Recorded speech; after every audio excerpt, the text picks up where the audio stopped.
అందరికీ వందనాలు. కొద్ది నిమిషాలు మనం దేవుని యొక్క వాక్యాన్ని విందాం. బైబిల్ గ్రంథంలో నుంచి సామెతల గ్రంథము మనందరికీ తెలిసిన ఒక మంచి మాట. సామెతల గ్రంథము 28వ అధ్యాయము 13వ వాక్య భాగాన్ని చదువుకుందాం. అతిక్రమములను ఒక్క నిమిషం. అతిక్రమములను దాచిపెట్టువాడు వర్ధిల్లడు. వాటిని ఒప్పుకొని విడిచిపెట్టువాడు కనికరము పొందును. ఆమేన్. ప్రార్థన చేసుకుందాం. ప్రేమ కలిగిన తండ్రి, పరిశుద్ధుడైన దేవా, నీ ఘనమైన శ్రేష్టమైన నామానికి వందనాలు స్తోత్రాలు చెల్లిస్తూ ఈ ఉదయపు ఆరాధనలో కూడి వచ్చిన ప్రతి ఒక్కరిని కూడా నీ ఆత్మ స్వాధీనంలో ఉంచుకోమని ప్రార్థిస్తున్నాం. ఈ సమయంలోనైనా చదవబడిన వాక్య భాగంలో ధ్యానిస్తూ ఉండగా నన్ను కూడా నీకు ఆత్మచేత మీరు అభిషేకించండి. మా అందరికీ కావలసిన మాటలు నీ పరిశుద్ధాత్మ ద్వారా మాకు అనుగ్రహించి మా జీవితాలను సరిచేయమని యేసుక్రీస్తు నామమున ప్రార్థించి అడిగి వేడుకొనుచున్నాము తండ్రి. ఆమేన్. ప్రియమైన దేవుని బిడ్డలారా, ఈ చదవబడిన వాక్య భాగాన్ని మనం గమనించినట్లయితే గనక అతిక్రమములను దాచిపెట్టువాడు వర్ధిల్లడు. ఈరోజు ఎందుకు కొన్ని కుటుంబాలు వర్ధిల్లటం లేదంటే గనక అతిక్రమములను దాచిపెడతారు, పాపములను దాచిపెడతారు, దేవునికి వ్యతిరేకమైన కార్యములను చేసి దాచిపెడతారు, లోక సంబంధమైన కార్యములను దాచిపెడతారు. అందుకనే వారు ఎన్నటికీ ఎప్పటికీ కూడా వారు వర్ధిల్లరంట. మరి ఎప్పుడు వర్ధిల్లుతారు అంటే కనుక అక్కడ రాయబడిన మాట ఏంటంటే కనుక వాటిని ఒప్పుకొని విడిచిపెట్టువాడు దేవుని యొక్క కనికరం పొందుకుంటాడు. ఆమేన్. హల్లెలూయా. ఒప్పుకుంటే సరిపోదు. నేను పాపము చేశాను అని ఒప్పుకుంటే సరిపోదు. నేను తప్పు చేశాను, కొంతమందికి అదొక అలవాటు అనమాట. పద్దాకా ఏదైనా చెప్పానుకోండి, సారీ.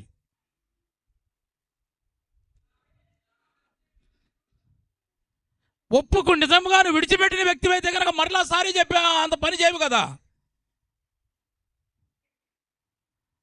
ఒప్పుకుని వాటిని విడిచిపెట్టేవాడు వర్ధిల్లుతూ ఉంటాడంట. ఆమేన్. కాబట్టి ప్రియమైన దేవుని బిడ్డ, అందుకనే యోహాను మొదటి 3వ పత్రికలో చూస్తే కనుక 2వ వాక్య భాగాన్ని మనం చదువుకుందాం. ప్రియుడా, నీ ఆత్మ వర్ధిల్లుచున్న ప్రకారము నీవు అన్ని విషయములలో వర్ధిల్లుచు సౌఖ్యముగా ఉండవలెనని ప్రార్థించుచున్నాను. ఆమేన్. హల్లెలూయా. ప్రియమైన దేవుని బిడ్డలారా, ప్రియుడా, నీ ఆత్మలో వర్ధిల్లుచున్న ప్రకారము నీవు అన్ని విషయములో వర్ధిల్లుచు సౌఖ్యముగా ఉండవలెనని ప్రార్థించుచున్నాను. అంటే ఆత్మలో వర్ధిల్లిన వాడు అంట అన్ని విషయంలో వర్ధిల్లుతాడంట. అన్ని విషయములో వర్ధిల్లిన తరువాత ఆత్మలో వర్ధిల్లుతామంటే కనుక చాలా పొరపాటే. నీవు అన్ని విషయములో వర్ధిల్లాలి అంటే కనుక మొట్టమొదటిగా మనము ఆత్మలో వర్ధిల్లాలి. ఆత్మలో వర్ధిల్లిన వాడు అన్ని విషయంలో వర్ధిల్లుతాడు. ఆమేన్. హల్లెలూయా. ప్రభు, మరి కొన్ని కుటుంబాలు కొంతమంది జీవితాలు ఎప్పుడు అలాగే ఉంటాయండి అని అడిగితే కనుక ప్రభు చెప్తున్న మాట ఏంటంటే కనుక ప్రియమైన దేవుని బిడ్డరా, కొన్ని కుటుంబాలు ఎంత ప్రార్థన చేసినప్పటికీ కూడా, ఎంత పరిచర్య చేసినప్పటికీ కూడా, ఎంత ఆరాధన చేసినప్పటికీ కూడా, వారి కుటుంబాలు వారి గురించి ప్రార్థన చేసినా, సంఘము ప్రార్థన చేసినా, సేవకుడు ప్రార్థన చేసినా అలాగే ఎందుకుంటాయంటే కనుక వారు అతిక్రమములను దాచిపెట్టుకుంటారు. వాళ్ళు ఒప్పుకోరు. ఒకవేళ ఒప్పుకున్నప్పుడు కూడా వాడిని విడిచిపెట్టరు. అందుకని వాళ్ళు ఎంత దేవుని సన్నిధికి వచ్చినప్పటికీ కూడా గత సంవత్సరం ఎలా ఉన్నారు ఇప్పుడు కూడా అలాగే ఉంటారు. ఆత్మలో వర్ధిల్లిన వాళ్ళని కూడా అన్ని విషయంలో వర్ధిల్లిన తర్వాత ఆత్మలో వర్ధిల్లుతామంటే చాలా పొరపాటది. నువ్వు ఆత్మలో వర్ధిల్లితే గనక దేవుడు నేను అన్ని విషయంలో వర్ధిల్లింపజేస్తాడు. చప్పటి కూడా దేవుని మహిమపడతాం. కాబట్టి నా ప్రియమైన దేవుని బిడ్డ, నువ్వు వర్ధిల్లాలంటే కనుక మొట్టమొదటిగా అతిక్రమములను ఒప్పుకోవాలి. ఒప్పుకుని నువ్వేం చేయాలి? విడిచిపెట్టాలి. విడిచిపెట్టకుండా నువ్వు అలాగే దాచిపెట్టుకుని ఉంటే కనుక నువ్వు దేవుని కనికరం పొందుకోలేవు. అందుకని హోషేయ గ్రంథంలో ఒక మాట చదవండి. 14వ అధ్యాయం మొదటి వాక్య భాగాన్ని చదువుకుందాం. 14వ అధ్యాయం మొదటి వాక్యములు ఏముందంటే కనుక, ఇశ్రాయేలు, నీ పాపము చేత నీవు కూలితివి. ఆమేన్. నీ పాపము చేత నీవు కూలితివి. ఇశ్రాయేలు ఎవరు? దేవుని జనాంగము. ఇశ్రాయేలు ఎవరు? దేవుని నమ్మిన బిడ్డలు. ఇశ్రాయేలు ప్రజలు ఎవరు? దేవుని సొత్తైన ప్రజలు.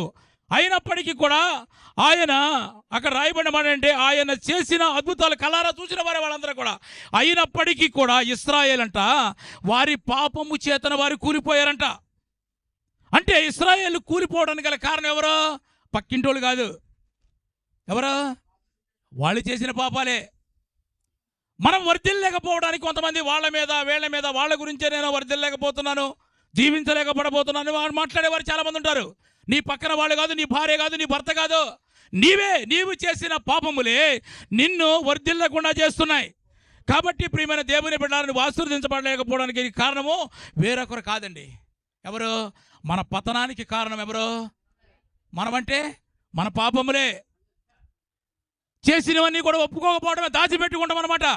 కాబట్టి నా ప్రియమైన దేవుని బిడ్డరా, విశ్వాసిగా నీవెంత ప్రార్థన చేసినా, సేవకుడిగా నేనెంత ప్రార్థన చేసినా, సంఘం అంతా నీ కొరకు ప్రార్థన చేసినా నీవెందుకు వర్ధిల్లట్లేదు అంటే కనుక కారణం ఏంటి? నీ పాపాలే. వాటిని ఈ రోజైనా సరే దేవుని సన్నిధిలో ఒప్పుకుని వాటిని విడిచిపెట్టగలిగితే గనక దేవుని కనికరమును పొందుకోగలుగుతాం. ఆమేన్, హల్లెలూయా. అందుకని సమయాలు 2వ గ్రంథం 3వ అధ్యాయంలో చూస్తే కనుక ఇక్కడ 2 వ్యక్తులు కనపడతారు మనకి. చదవండి 3వ అధ్యాయం మొదటి వాక్య భాగాన్ని మనం చదువుకుందాం.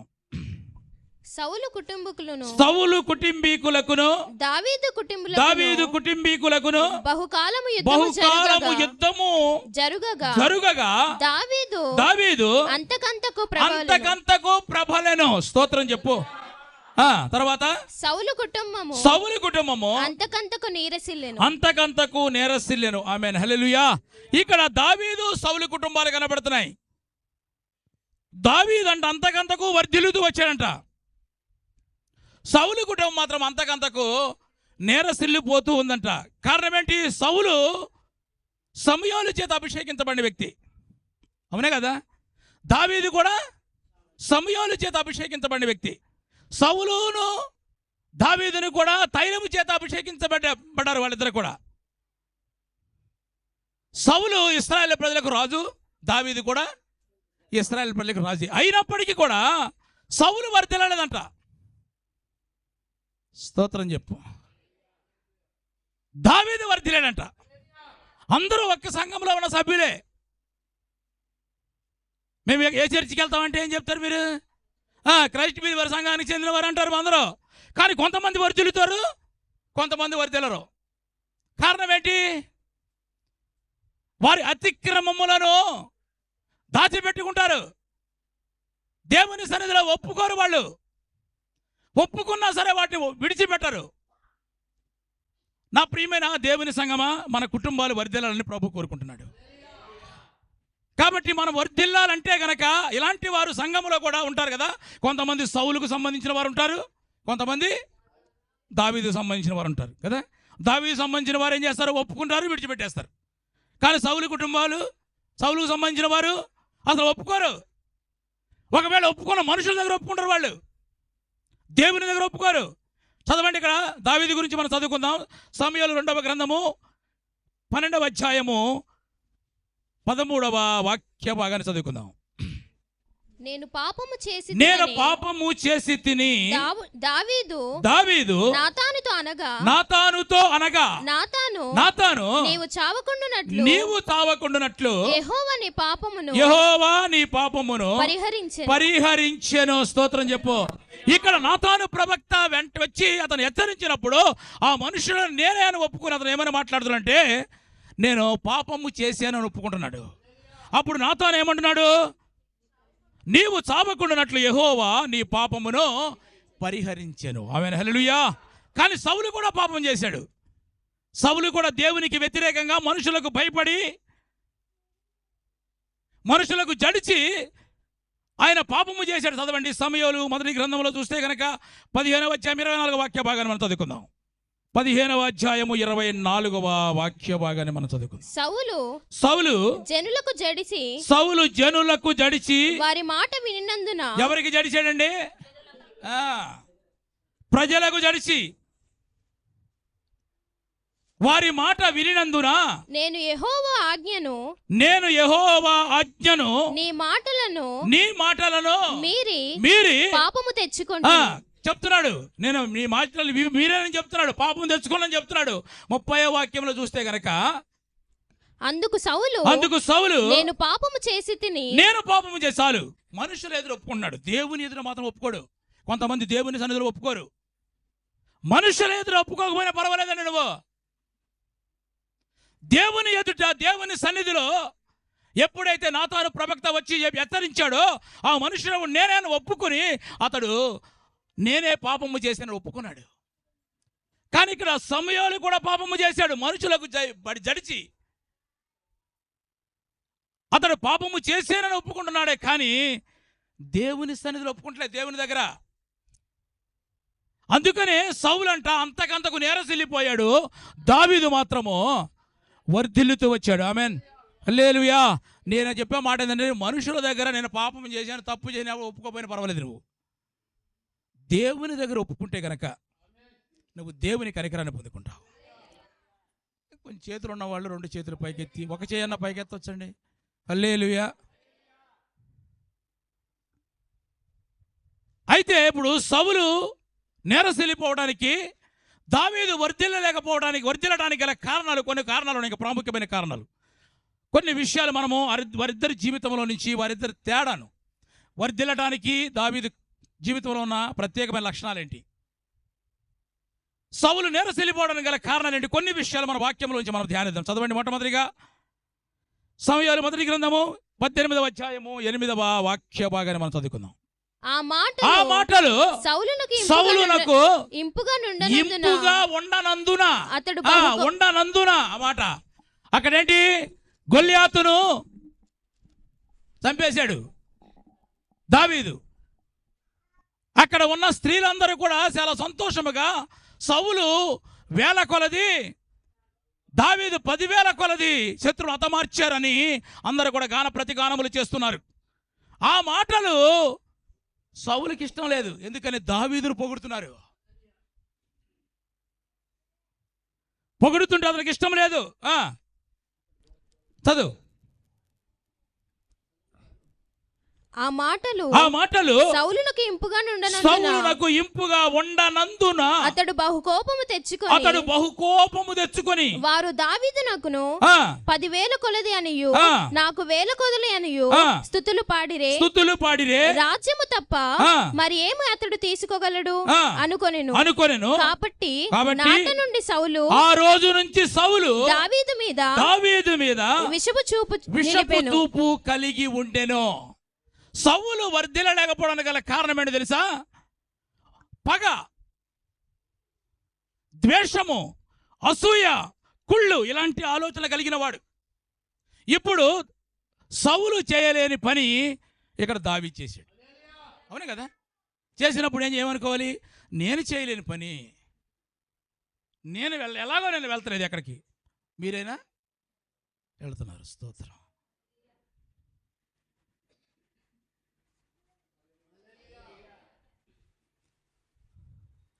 నేను ఎలాగో ప్రార్థన చేయలేను, ఇగో నువ్వు కనీసం మోకరించి ప్రార్థన చేస్తావు 4 గంటలు. నేను ఎలాగో పరిచర్యలో నేను పాలుభాగస్తులు కాలేను, నువ్వన్నా పరిచర్యలో పాలుభాగస్తులు అవుతున్నావు. నేను ఎలాగో ప్రార్థన చేస్తుంటే కళ్ళు తెరిచాము చూస్తామని అందరినీ, కనీసం మీరైనా సరే కళ్ళు మూసుకుని ఆత్మలో ఆనందిస్తూ ఉంటారు, ఆరాధన చేస్తూ ఉంటారు. నేను ఎలాగో ఉపవసించి ప్రార్థన చేయలేను, మీరు కనీసం మీరైనా సరే నెలకు ఒకసారి అయినా సరే వచ్చి ఉపవసించి ప్రార్థన చేస్తారు. అలాంటప్పుడు వారిని చూసి సంతోషించాలా, చూయబడాలా? చెప్పండి. సంతోషించాలి. కానీ ఈ సౌలుకి ఆ స్వభావం లేదు. వాడంతూ చూస్తా, వాడిని లేపేస్తా, ఇదే స్వభావం. ఆ రోజు నుంచి ఏ రోజైతే గనక అతని ద్వారా దేవునికి మహిమ వచ్చిందో అప్పటి నుంచి కూడా సౌలు దావీదు మీద అంట విషపు చూపు కలిగి ఉన్నాడంట. నా ప్రియమైన దేవుని బిడ్డలారా, విషపు చూపు కలిగి ఉన్నాను అనుకోండి. దావీదు గొల్యాతును చంపాడు. గొల్యాతును చంపాడా లేదా? గొల్యాతును చంపినాడు సౌలుని ఎంతసేపు చంపుతాడు? సింహాన్ని చీల్చిన వాడు. సౌలుని చంపలేడా? కానీ దావీదు వర్ధిల్లడానికి గల కారణం ఏంటంటే కనుక దావీదు అభిషేకం పొందిన తరువాత, దావీదు రాజుగా ప్రకటించిన తరువాత, ఇదిగో నేను దేవుని చేత అభిషేకించబడిన వ్యక్తిని ఆయన వ్యక్తిని నేను, కాబట్టి సౌలు కూడా ఎవరో అతడు కూడా దేవుని చేత అభిషేకించబడిన వ్యక్తే. అతనిని నేను ఒక్క మాట కూడా మాట్లాడను. స్తోత్రాలు చెప్పొచ్చు మీరు గట్టిగా. అతను నేను ద్వేషించను, నేను అతను నాతో సమమైన వాడే. నా ప్రియమైన దేవుని బిడ్డలారా, దావీదు తప్పించుకుని పారిపోయాడే కానీ ఇక నాకు ఓపిక నశించిపోయిందిరా, ఇక నేను ఉండలేను, వీళ్ళు లేపేస్తాను అని ఎప్పుడు కూడా అల్లా. కానీ అంటాడు అంటే ఏంటి? మనము వర్ధిల్లాలి అంటే గనక మనలో ఈ స్వభావం ఉండకూడదు, ఈ అసూయ, ఈ కపటము. అందుకనే నడిపించు నానావు అనే పాటలో పాట ఉంది, ప్రపంచ నటనాలలో ప్రావీణ్యము పొందంట. అబ్బో చాలా ప్రావీణ్యం కలిగిన వారు ఉంటారు కొంతమంది. ఎక్కడ ఎలాగైనా సరే మాట్లాడగలిగిన వారు ఉంటారు.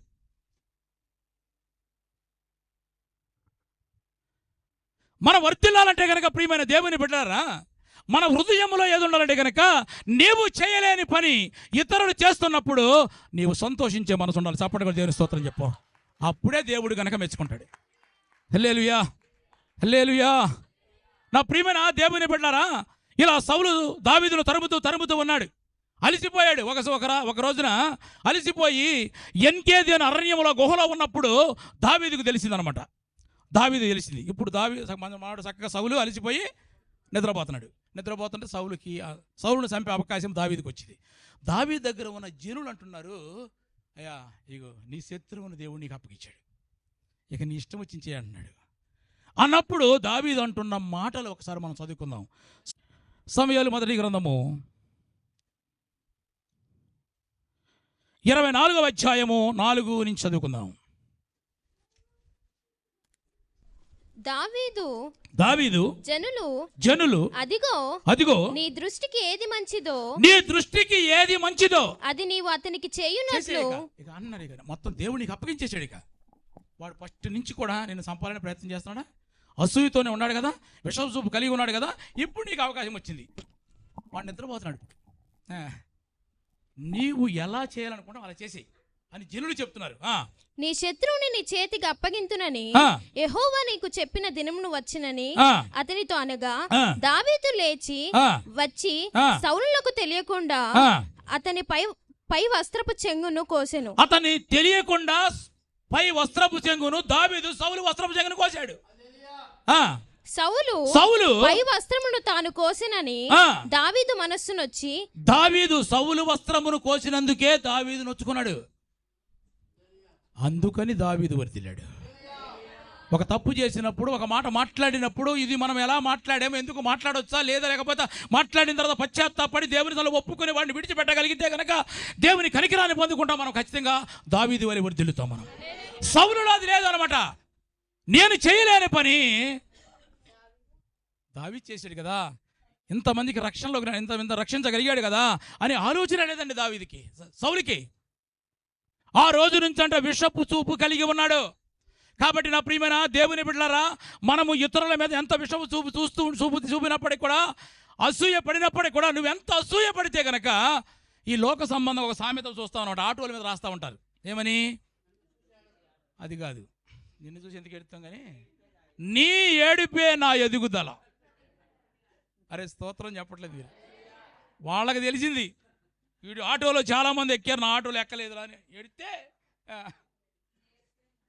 నువ్వు ఎంత ఏడుస్తావు అంత దేవుడు నన్ను దీవిస్తాడు.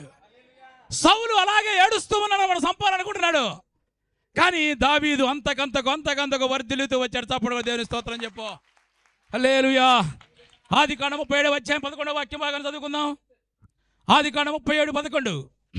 అతని సహోదరులు అతని యందు అసూయపడిరి. చాలు. యోసేపు యొక్క సహోదరులంట అతని యందు అసూయపడ్డారు. అసూయపడినంత మాత్రం నష్టపోయాడా? ఎలా దేవుడు దీవించాడో తెలుసు. 41 ఆదికాండము 41. మరియు ఫరో చూడుము ఐగుప్తు దేశమంతటి మీద నేను నియమించుచున్నానని యోసేపుతో చెప్పెను. ఆమేన్. గట్టిగా చెప్పు హల్లెలూయా. ఐగుప్తు దేశం అంతటి మీద నియమించి ఉన్నానని యోసేపుతో చెప్పాడు. ఆమె హల్లెలూయా. ఎంత అసూయ పడ్డారో అంతగా దేవుడు ఇచ్చించాడు. కాబట్టి నా ప్రియమైన దేవుని బిడ్డలు మనం వర్ధిల్లాలంటే అందుకే నేను చెప్తాను, మీరు ₹1,00,00,000 సంపాదించుకోండి. ఆ మాట మీకు తెలుసు, అంతేగా బ్రదర్? నాది కాదు కదా అది. నేను ఇంకా సంతోషం ఉన్నాను. నేను ప్రార్థన చేస్తే మా సంఘంలో ఉన్నవారు 4 అపార్ట్మెంట్లు కట్టారు. దేవుని స్తోత్రం. అది సంతోషం. కాబట్టి ప్రియమైన దేవుని బిడ్డలారా, మనలో మొట్టమొదటిగా ఆ కుళ్ళు కానీ లేకపోతే అసూయ కానీ ఆ విషము చూపు కానీ ఉంటే గనక మనం వర్ధిల్లలేమో. సౌలు ఎంతకంతకు నేరసెళ్ళిపోవడం గల కారణం ఏంటంటే పాపాలను ఒప్పుకున్నాడే కానీ విడిచిపెట్టలేదు. ఇక్కడ చూస్తే కనుక అసూయ. అక్కడ క్లియర్గా రాసే ఉంది, ఆ రోజు నుంచి దావీదు మీద సౌలు విషపు చూపు కలిగి ఉండెను. కానీ దావీదుకి అవకాశం వచ్చింది, కానీ సంపల వస్త్రపు చెంగును కోసినందుకే చాలా బాధపడిపోయింది. ఎందుకంటే అతను అభిషేకించబడిన వ్యక్తి, నేను కూడా అభిషేకించబడిన వ్యక్తి అని ఎంతగా మనస్తాపం చెందాడు. అందుకనే దావీదు అంతకంతకు వర్ధిల్లుతూ వచ్చాడు. ఆమె హల్లెలూయా. కాబట్టి ప్రియమైన దేవుని బిడ్డలారా, మనం పాపములు ఒప్పుకుంటున్నా మంచిదే, వాటిని విడిచిపెట్టగలిగితే కనుక ఖచ్చితంగా దేవుడు కనికరిస్తే మన వర్ధిల్లింపజేస్తాడు. వర్ధిల్లాలంటే కనుక మనలో ఆ అసూయ, కుళ్ళు లేకపోతే కుట్ర ఒకటండి, నేను చేయలేని పని మీరు చేస్తున్నారు. అప్పుడేం చేయాలి? నేను సంతోషించాలి. కాబట్టి ప్రియమైన దేవుని బిడ్డలారా, మనం వర్ధిల్లాలి అంటే గనక మనము కూడా ఒక బాధ్యత కలిగిన వ్యక్తులుగా. అందుకని పౌలు గారు ఏం చెప్తున్నాడంటే ఫిలిప్పీయులకు రాసిన పత్రికలో, నేను మీతో ఉన్న కాలంలోనే కాదు, నేను లేని కాలంలో కూడా మీరు భయముతో భక్తితో మీ సొంత రక్షణను మీరు కాపాడుకోమని చెప్తాడు. ఉన్నప్పుడు ఎవరైనా కాపాడుకుంటారు, చరిత్ర ఉన్నప్పుడు అల్లు ఎట్లా చెప్తాం, బయట కూడా అల్లు చెప్పాలి. స్తోత్రం. హల్లెలూయా. కమిట్మెంట్. మీరందరూ 7 గంటలకు వచ్చేస్తున్నారు. నేను చాలా సంతోషం. అందరికీ తీర్మానాలు చేసుకుని మొత్తానికి అలిసిపోయారంట. హల్లెలూయా. జాగ్రత్త, వర్ధిల్లాలి మనము కదా. నువ్వు అన్ని విషయంలో వర్ధిల్లితే ఆత్మలో వర్ధిల్లాలి. నువ్వు ఆత్మలో వర్ధిల్లితే గనక అన్ని విషయంలో వర్ధిల్లగలుగుతావు. ఆమేన్. హల్లెలూయా. 2వగా చదవండి, సమూయేలు మొదటి గ్రంథము 9వ అధ్యాయము 3వ వాక్య భాగాన్ని మనం చదువుకుందాం. సౌలు తండ్రి అయిన కీషు యొక్క గార్ధామములను తప్పిపోగా కీషు తన కుమారుడైన సౌలును పిలిచి, మన దాసులలో ఒకని తీసుకొని పోయి గార్ధాములను వెదుకుమని చెప్పాను. చాలు. ఇక్కడ సౌలు జీవితంలో ఒక ప్రాముఖ్యమైన సంఘటన ఏంటంటే కనుక, సౌలు తన తండ్రి అయిన గాడిదలు పోతే వెతుకుతున్నాడు. గుర్తుపెట్టుకోండి, ఇక్కడ ఎవరో సౌలు. దావీదు ఏం చేస్తున్నాడు?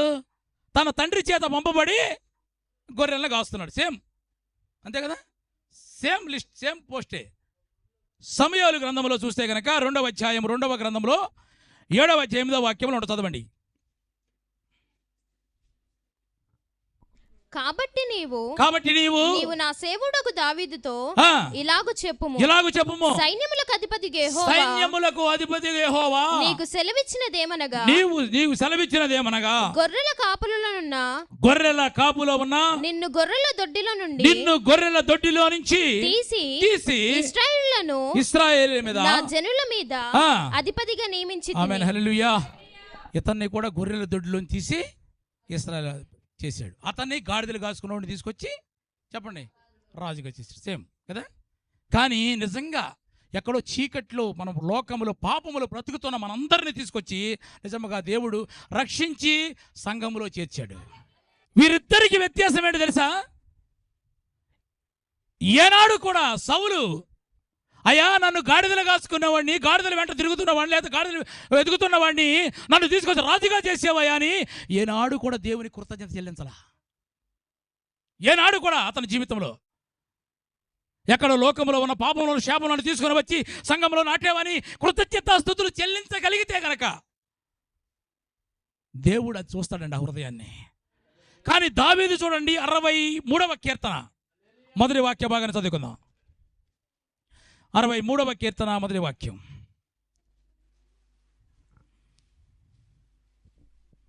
దేవా దేవా నా దేవుడు నా దేవుడవు నీవే, వేకువనే నిన్ను వెతుకుతాను. స్తోత్రం చెప్పు, గట్టిగా చెప్తా. హల్లెలూయా. ఏనాడు ఎతికేరి వేకువనే లేచి, వేకువనే లేచి దేవుణ్ణి వెతికిన వారు ఇక్కడ ఉంటే గనక దేవునికి స్తోత్రం చెప్పొచ్చు. మీకు అర్థం అవ్వలేదు అనుకుంటా. హల్లెలూయా.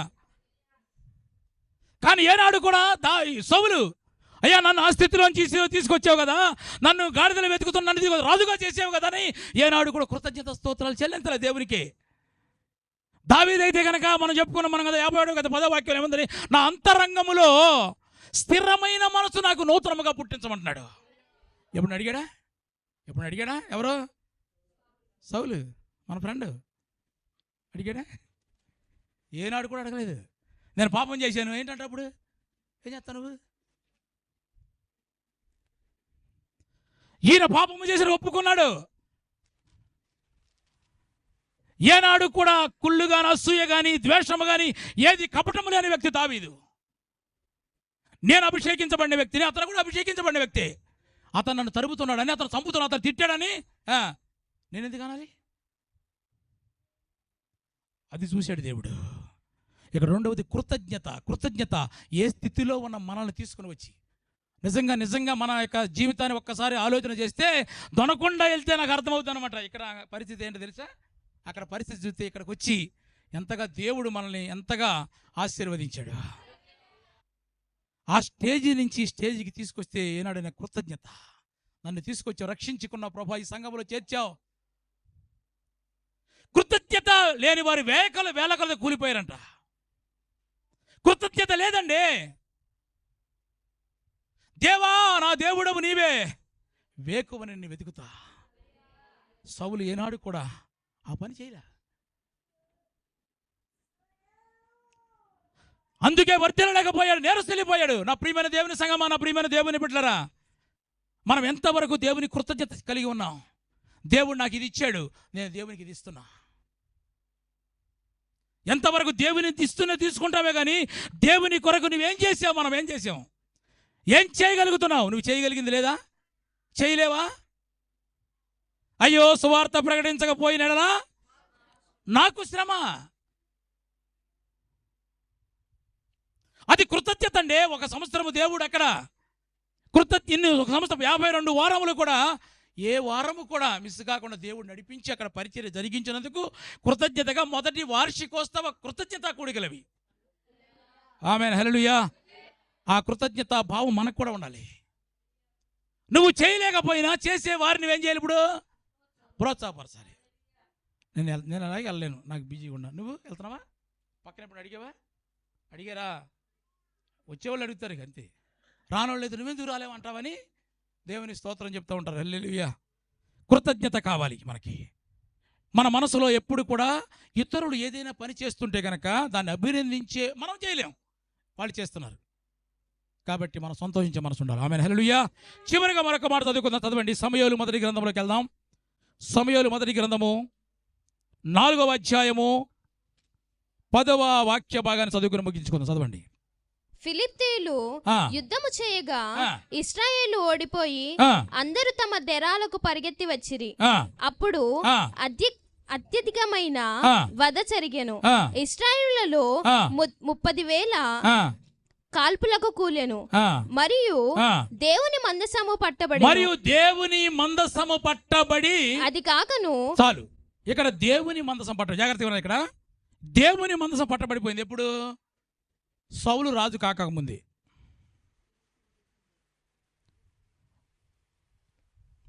ఏలీ న్యాయాధిపతిగా ఉన్నప్పుడే దేవుని మందసం పట్టబడిపోయింది. సౌలు రాజై 40 సంవత్సరాలు అయింది. జాగ్రత్తగా ఇక్కడ అమ్మా, 40 సంవత్సరములైనప్పటికీ కూడా దేవుని మందసం అనే ఊసే లేకుండా బ్రతికేసాడండి.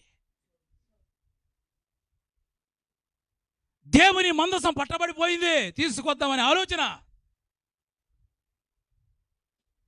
లేదు. అంటే దేవుని సన్నిధిని ప్రేమించే మనసు అతనికి లేదు. నా ప్రియమైన దేవుని బిడ్డలారా, కానీ దావీదు రాజు అయ్యాడు కదా, సౌలు తర్వాత రాజు అయ్యాడు. దావీదు ఎప్పుడైతే రాజు అయ్యాడో రాజైన మరుక్షణము నుంచే దేవుని మనసు పట్టబడిపోతామేంటి, దేవుని సన్నిధికి దూరం అయిపోతామేంటి, దేవుని మందసం మన మధ్యలో ఉండాలి కదా అక్కడ ఉండవేంటి అని చిన్న పిల్లవాడి వలె మారిపోయి 40 సంవత్సరములు ప్రయాసపడి ప్రియమైన దేవుని బిడ్డలారా సమాధాన బలులు దహన బలులు అర్పించి చిన్న పిల్లవాడు మారిపోయి నాట్యం చేస్తూ దేవుని మందసమును దావీదు పురానికి తీసుకొచ్చాడు. చప్పటి దేవుని స్తోత్రం చెప్పాం. దేవుని సన్నిధి అంటే ప్రేమ ఉండాలి కదా, దేవుని సన్నిధి అంటే ప్రేమ ఉండాలి. భయముతో భక్తి ఉండొచ్చు మీకు కదా.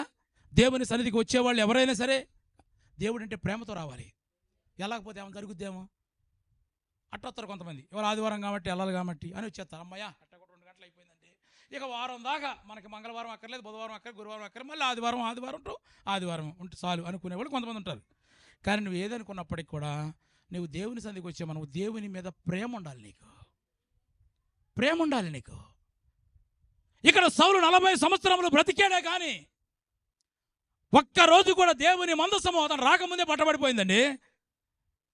ఏలి యాజకత్వం చేస్తున్న రోజున పట్టబడిపోయింది. 40 సంవత్సరాలు రాజ్య పరిపాలన చేశాడు. ఈనాడు కూడా చర్చ అనేది ఉండదు కొంతమందికి, దేవుని మందసం అనేది ఉండదు కొంతమందికి, దేవుని ప్రేమించే మనసు ఉండదు. నేను చెప్తా ఉంటాను, మన దగ్గర ఉన్న వాళ్ళందరూ ప్రార్థన కనాలండి బుధవారం గురువారం అంటే కనీసం ఒక్క మాట కూడా కొంతమంది వచ్చేవాళ్ళే సేమ్ ఇవాళ ఏముందో అదే లిస్టు మళ్ళీ రేపు ప్రార్థనకు ఉంటుంది. మేము వెళ్దాం, మేము కూడా దగ్గరే ఉంటాం కదా వెళ్దాం అనే ఆలోచన కొంతమందికి రాదు. ఎలా దేవుడు వర్తిల్లింప చేస్తాడో ఆలోచించేయండి.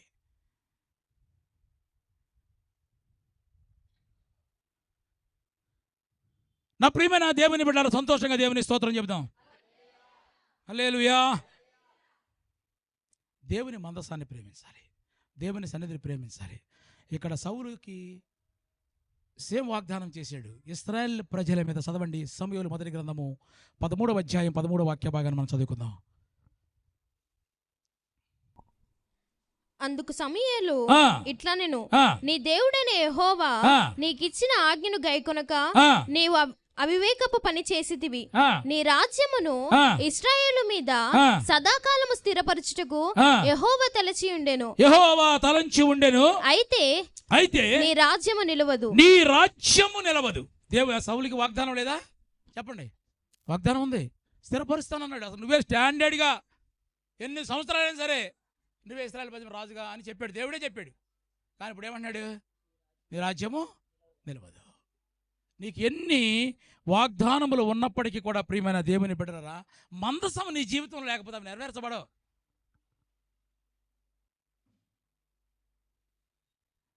చివరికి సౌలు జీవితంలో ఎవరైనా బ్రతికున్నారంటే ఎవరు లేరు. ఆఖరి కుంటోడు ఒకడు మిగిలాడు. ఎవరు? మెఫీబోషెత్. అట్లా ఉంటుంది మన పరిస్థితి కూడా.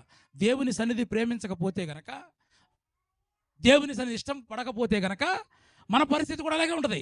కానీ దావీదు అయితే ప్రియమైన దేవుని బిడ్డలారా అతను రాజు అయిన దగ్గర నుంచి ఒకటే ఆలోచన. 132వ కీర్తన 2వ వాక్య భాగాన్ని చదువుకుందాం, ముగిద్దాం. చదవండి. 132వ కీర్తన 2వ వాక్యం. అతడు యెహోవాతో ప్రమాణపూర్వకముగా జాగ్రత్తగా అతడు యెహోవాతో ప్రమాణపూర్వకముగా మాట ఇచ్చి యాకోబు యొక్క బలిష్ఠునికి మొక్కుబడి చేసెను. ఎట్లనగా యెహోవాకు నేనొక స్థలము చూసు వరకు యాకోబు యొక్క బలిష్ఠునికి ఒక నివాస స్థలము నేను చూసు వరకు నా వాస స్థానమైన గుడారములో నేను ప్రవేశించను. నేను దేవునికి ఒక స్థలము చూసి మందసం తీసుకొని వచ్చి ఆయనకి దేవుని ఆలయం కట్టేంత వరకు నేను నిద్రపోను అంటున్నాడు. అంతే. దావీదు నిద్రపోలేదంట. ఎందుకంటే గనక ఆ మందసము నేనున్న ఇల్లు కంటే, దావీదు పట్టణము కంటే సియోను పర్వతము శ్రేష్టమైనదిగా ఉండాలి. హల్లెలూయా. అది కాబట్టి ఆయనకి నిద్ర పట్ల దేవుని మందసం తీసుకో. అందుకనే దేవుడు దావీదుకి ఒక శాశ్వతమైన కృపను చూపించాడు, వర్ధిల్లు చేశాడు. సౌలు అంతకంతకు నీరసలిపోయాడు. కాబట్టి నా ప్రియమైన దేవుని బిడ్డలారా, మొట్టమొదటిగా మనం వర్ధిల్లాలంటే పాపాలు ఒప్పుకున్నా విడిచిపెడుతున్నా మంచిదే. ఒకవేళ నేను అన్ని విడిచిపెట్టేసానండి అనొచ్చు, కానీ నీలో ఒకవేళ ఇతరులు ఒకవేళ ఏదైనా దేవుని కార్యాలు చేస్తున్నప్పుడు నీవు సంతోషించే మనసు నీకు ఉండాలి. రెండవదిగా ఏం చేయాలంటే కనుక నీకు దేవుడు మనల్ని ఈ స్థితిలో ఉంచినందుకు మనం ఎప్పుడు కూడా కృతజ్ఞత చెల్లించాలి. మూడవదిగా దేవుని యొక్క మందసాన్ని, దేవుని యొక్క సన్నిధిని ప్రేమించే మనసు మనకు ఉంటే గనక, అందుకని ఫిలిప్పీయులకు రాసిన పత్రిక 2:21 వాక్యంలో చెప్తాడు. ఒక మాట చదవండి, 2:21 చదవండి. అందరూ తమ సొంత కార్యములను అందరూ తన సొంత కార్యములనే చూసుకొనుచున్నారు, కానీ యేసుక్రీస్తు కార్యములను చూడట్లేదంట. స్తోత్రం. అర్థమైన వాళ్ళు నవ్వుతున్నారు. అందరికి అర్థమైంది, కానీ కొంతమంది నువ్వు ఆపుకుంటారు. హల్లెలూయా. అందరూ తన సొంత కార్యములనే చూసుకుంటున్నారంట. చూసుకోండి, ఎందుకంటే మీది ముఖ్యమైన పని, అంతే కదా. మనం క్షేమంగా ఉంటే ఏదైనా దేవుని కొరకు ఏదైనా పని చేయగలుగుతాం, ఆరోగ్యంగా ఉంటే కదా చూసుకోవాలి. కానీ యేసుక్రీస్తు కార్యములో చూడట్లేదని మన మీద నెపము మోపక ముందే మనము కూడా ఆ కార్యంలో పాలుభాగస్తులవుదాం. తల్ల వంచని ప్రార్థన చేసుకుందాం.